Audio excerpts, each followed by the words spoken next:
Olá, nossos alunos e nossas alunas do EJA. Mais uma aula de Ciências Humanas comigo, professor Bruno Ferreira, professor de Ciências Humanas de vocês. Vamos lá. Lembrando que essa aula está voltada para a segunda etapa do ensino fundamental, o primeiro semestre, módulo 1, unidade 2. Estado moderno e formação da monarquia. Essa é a temática da aula de hoje. Estado moderno e formação da monarquia nacional portuguesa, né? Então, essa é a temática. Aí eu trouxe para vocês justamente uma imagem que retrata a ideia do Estado moderno, né? E toda aquela concepção do Estado moderno. Estado moderno, principais características na sua fase inicial. Então, quais são as principais características do Estado moderno? Vamos lá, então. A existência de um governo centralizado nas mãos de um rei. Então, a existência da chamada monarquia, né? Essa forma de organização é também conhecida como monarquia nacional. E o rei controlava as áreas jurídica, econômica e até religiosa. Então, quando se fala de Estado voltado, né, a essa área, né, Estado moderno, nós podemos perceber algumas características desse Estado moderno. Uma das características, né, a primeira característica mencionada, é a questão da monarquia, em que o rei detém o poder político da época, principalmente do Estado. E uma outra questão é que o rei também detém, a monarquia detém poder político, econômico, né, e até religioso também da época. Então, há uma mudança, uma transformação no contexto histórico. E esse Estado moderno também favorece a questão das monarquias, no qual o rei é totalmente a pessoa que detém a autoridade. É a autoridade máxima perante esse Estado, perante essa conjuntura, essa organização do Estado. Vamos dar continuidade?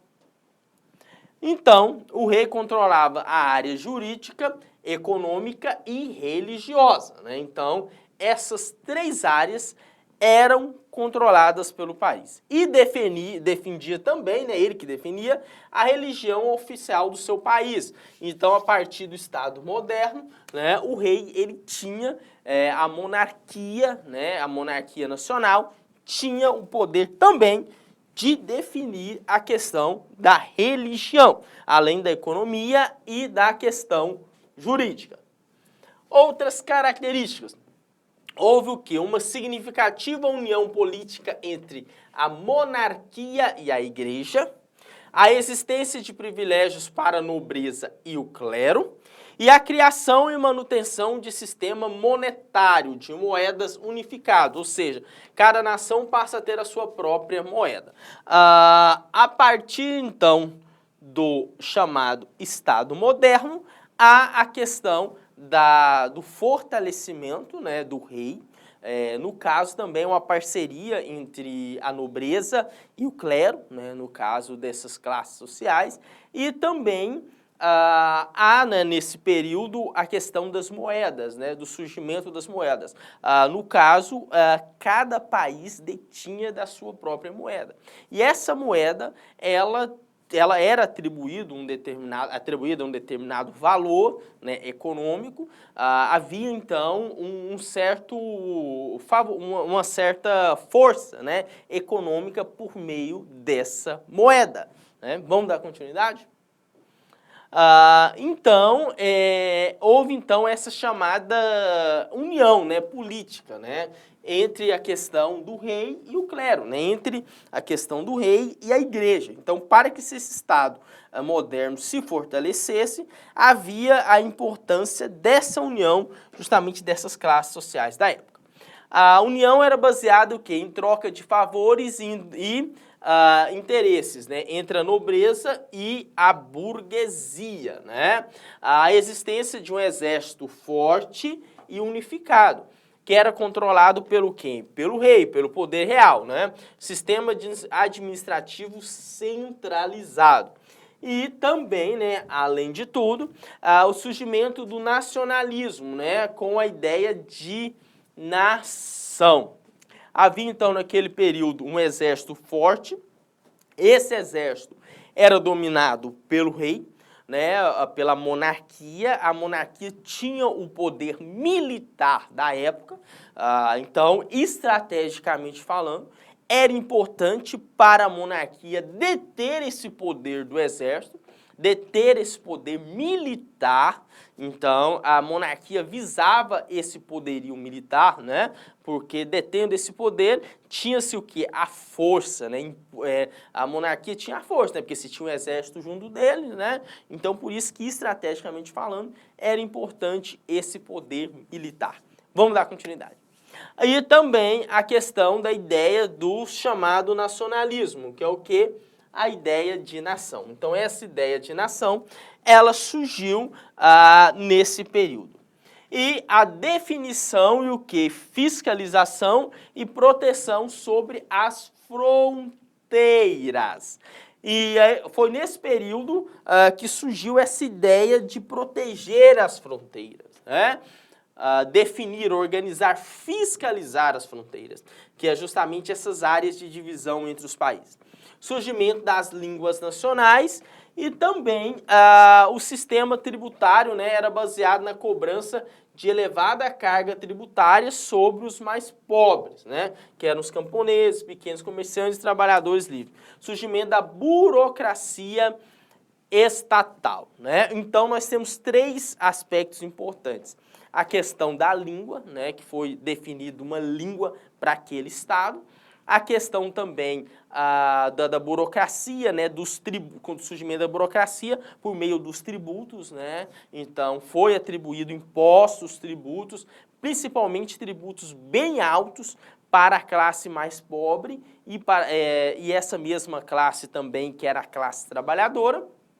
E a demarcação de fronteiras. Além da demarcação dessas fronteiras, a organização delas, a proteção delas. Então, foi nesse período, né, do Estado moderno em que surgiu, né, a ideia de fronteiras, né? Por exemplo, essa área aqui pertence a esse determinado país.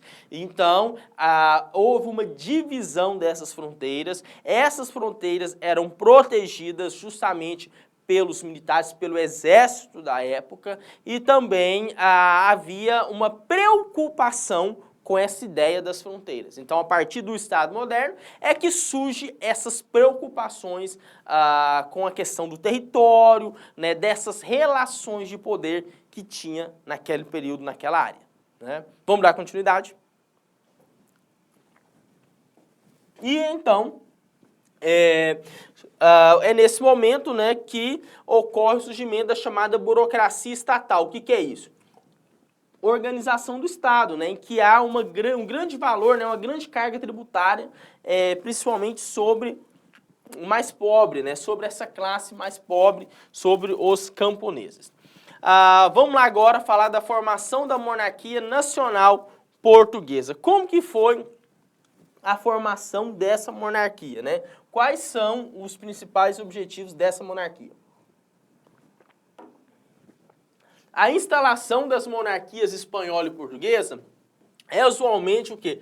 Compreendida a partir das guerras que tentaram expulsar o quê? Os muçulmanos da Península Ibérica.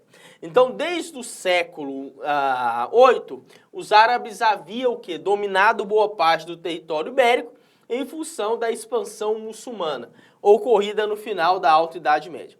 A partir do século XI, no contexto das cruzadas, os reinos cristãos que dominaram a região do norte formaram exércitos com o objetivo de reconquistar as terras dos chamados infiéis. Foi nesse período que foi um período de guerras, né, de vários conflitos, principalmente em relação à questão dos portugueses e dos espanhóis, em busca dessas novas terras, em busca dessas terras ditas, né, chamadas por terras dos infiéis. Vamos lá. E Um outro fator, né, que se percebe em relação à questão de Portugal é o seguinte, que os reinos de Leão, Castela e Navarra, né, e também Aragão, juntaram forças para uma longa guerra que chegou ao fim, né, somente no século XV. Nesse processo, os reinos participantes dessa guerra buscavam o auxílio do nobre francês Henrique, né, de Borgonha, que em troca recebeu terras do chamado condado, né, portucalense, e casou-se com Dona Teresa, filha ilegítima do rei de Leão. Então, são conflitos de terras que tinham-se ali no continente europeu. Conflitos que iniciaram lá aproximadamente no século VIII e se encerrou-se basicamente no século XV. Então esses conflitos, né, em busca de terras, em busca basicamente de poder, de avanço de poder, né, porque a maior parte dessas guerras tem como esse objetivo a questão do poder, então esses conflitos eram relacionados à questão de terras e tal, e o poder que os portugueses detinham naquela área. Né? Vamos dar continuidade. Após a morte, né, do Henrique de Borgonha, seu filho Afonso Henriques lutou pela autonomia política do condado. Né? A partir desse momento, a primeira dinastia monárquica se consolidou no condado portugalense, né, dando continuidade ao processo de expulsão dos muçulmanos. As terras conquistadas eram diretamente controladas pela autoridade do rei, que não concedia a posse hereditária dos feudos, né, aos membros da nobreza. Né? Além de tudo, essa classe burguesa, né, se consolidou pela importante posição geográfica na circulação de mercadorias. Né? E no ano de 1383, o trono português ficou sem herdeiros com a morte do rei Henrique I. Nesse momento, o reino de Castela tentou reivindicar o domínio das terras lusitanas, apoiando o genro de Dom Fernando. Então, são todos momentos, né, motivos para a guerra, né? Então, houve a anexação, né, a ameaçada burguesia lusitana empreendeu uma resistência ao processo de anexação de Portugal, né, formando um exército próprio. Então, são todos motivos, né, conflitos que havia naquele período, principalmente relacionados à questão de Portugal, né? E assim, né, com a questão, né, de todos esses conflitos, né, o Estado Nacional Português se fortaleceu com o franco desenvolvimento das atividades mercantis e a cobrança sistemática de impostos. Então, foi nesse período, né, que Portugal também se fortaleceu, né, com a questão dos impostos e também a questão da expansão marítima. Nesse período, foi um momento também que eles começaram o processo de colonização de áreas, como aqui no Brasil, que inclusive contribuiu para o seu enriquecimento, né, para o fortalecimento econômico, né, de Portugal. E nesse momento, vamos dar continuidade. Eu trouxe para vocês uma imagem, né, para vocês observarem sobre essa questão das monarquias, né, principalmente relacionada às monarquias de Portugal. E aí eu trouxe, agora nesse momento, é o momento das nossas atividades. Vamos lá então, momento de correção da atividade. O rompimento do mundo feudal provocou o surgimento dos estados modernos.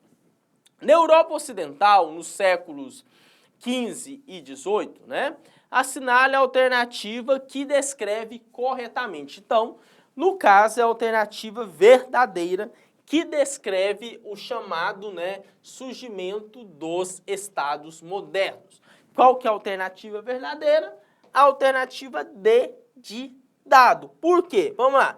A centralização administrativa seguida da formação de uma burocracia e montagem de um exército nacional em detrimento dos corpos armados feudais. A questão básica do exército, né, do poder que eu comentei com vocês anteriormente, do poder militar, né? Então isso foi o que influenciou e o que permitiu a questão desse envolvimento, né, dessa questão dos estados modernos. E é isso, nossos alunos e nossas alunas do EJA, até a nossa próxima aula de Ciências Humanas.